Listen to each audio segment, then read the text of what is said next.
This time I want to show you how I've created a birthday present for my grandmother. She became 85 years old, and I thought about creating some kind of amulet which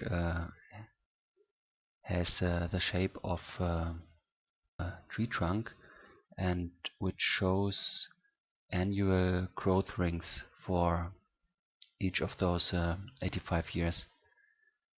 So here's a draft, how it should look like. This is the shape, and the dark rings, they represent the years, and those bright rings, they represent important events, for example marriage or the birth of a child or grandchild or great-grandchild. And I don't use this image, but a modified one. This has much lesser contrast, but if I use the original ones with a very intense pixel values, then I get a really rough surface.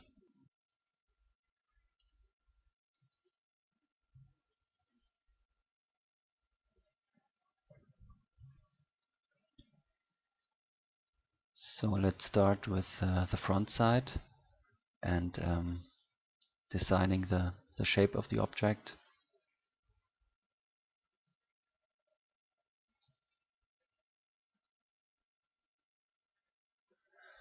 So what we want is that everything inside the tree trunk should be more or less black, and the outside should be white, like in this little picture. So maybe we try to smooth it a little bit. Yes. Now there isn't so much work to do in the next step. We just have to fill the gaps.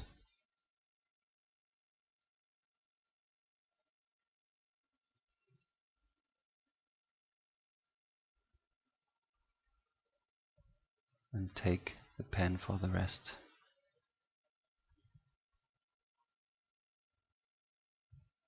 That will do. Now the surface profile will be quite easy. It should be a flat surface. So we just take this preset, nothing else to do.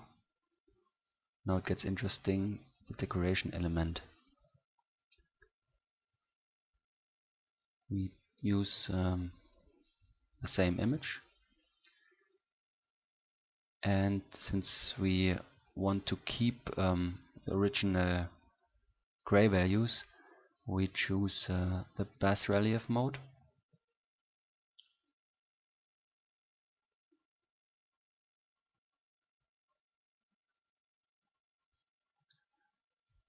Now we compose everything together. So we reduce the surface height to a minimum, and now we engrave the decoration element into the surface.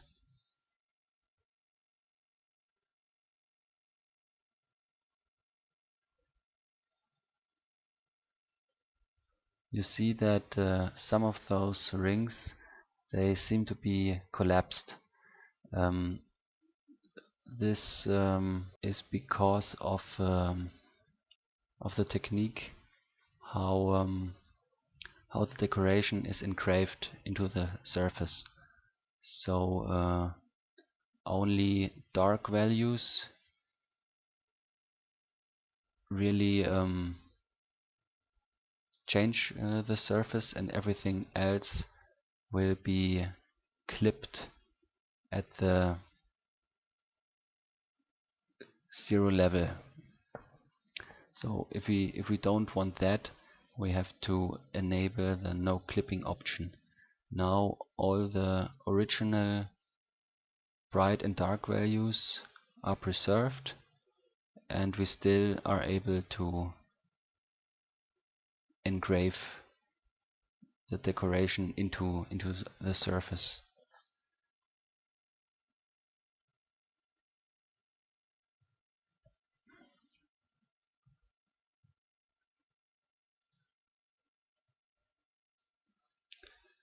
Now the profile of the backside should be flat too.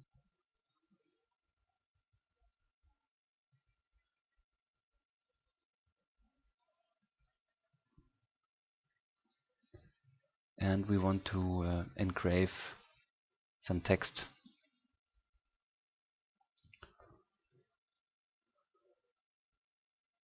And we again use the path relief mode. One thing I almost forget every time is that if you have a text element on the back side, you have to flip it horizontally. Otherwise it wouldn't be quite hard to read it on the printed object.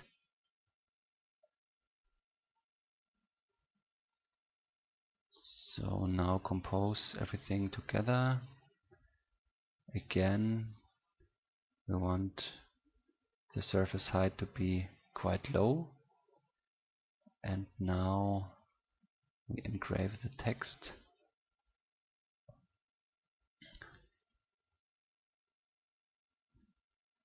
In this case we change the depth scale.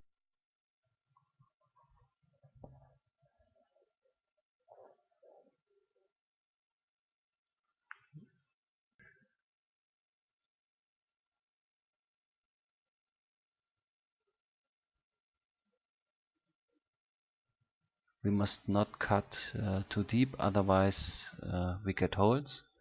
Maybe in some cases holes are desired, but not for this object.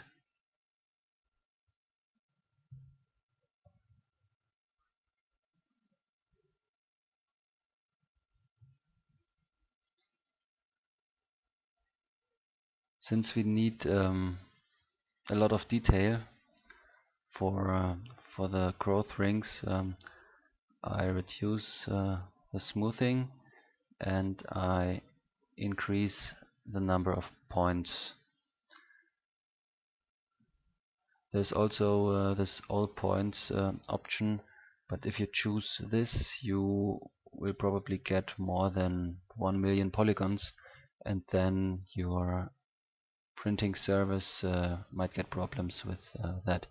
So 500,000 points are okay in most cases.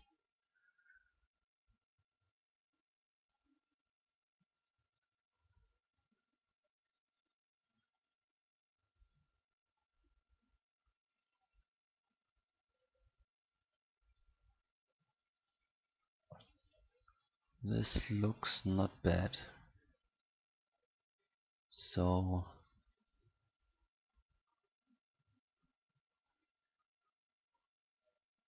those rings which were bright in the original image, they are raised, and the darker ones are engraved into the surface. Now we add a little hook element. This is too big. And we move it a little bit in Z direction.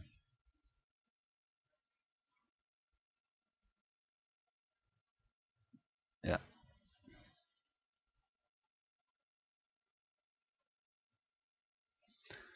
So now it gets a little tricky. We have a lot of details in this object, and we want to make sure that all those rings are really visible in the printed object. So we have to choose a material which is able to capture those details. So I choose the frosted detail plastic material from Shapeways, and on this web page it says that the minimum embossed detail is 0.1 millimeters. So now we might be able to calculate the minimum diameter of the object. So we have 85 rings and the spaces between them on both sides. So 85 times 2 times 2 times 0.1. So this calculation is not exact because of the element in the middle and the ring there, but it just should give an approximate number, what size we have to use at least, and I think these numbers will be fine. They are much bigger than the calculated minimum value. So I take this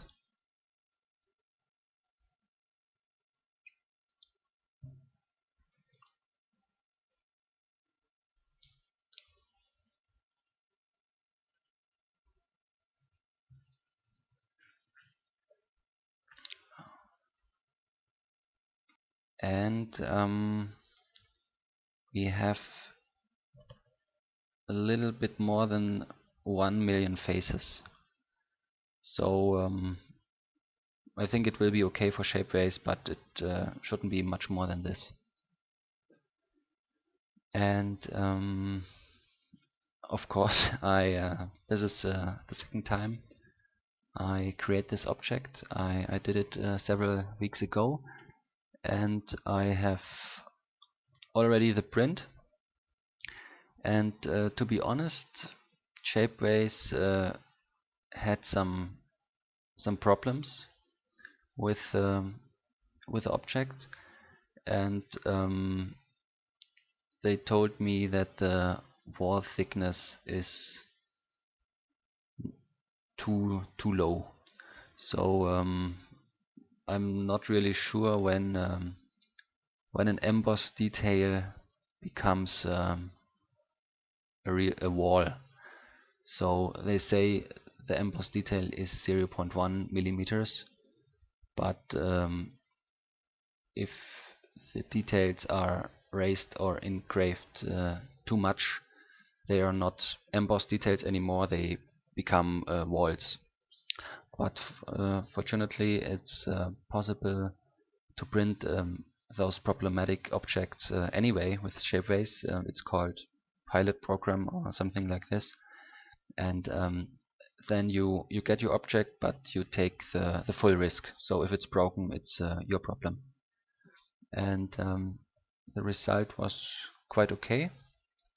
It looked something like this, and all the growth rings were visible, and you can touch them and get a feel for the structure. And even the object is quite thin, maybe 3 or 4 millimeters.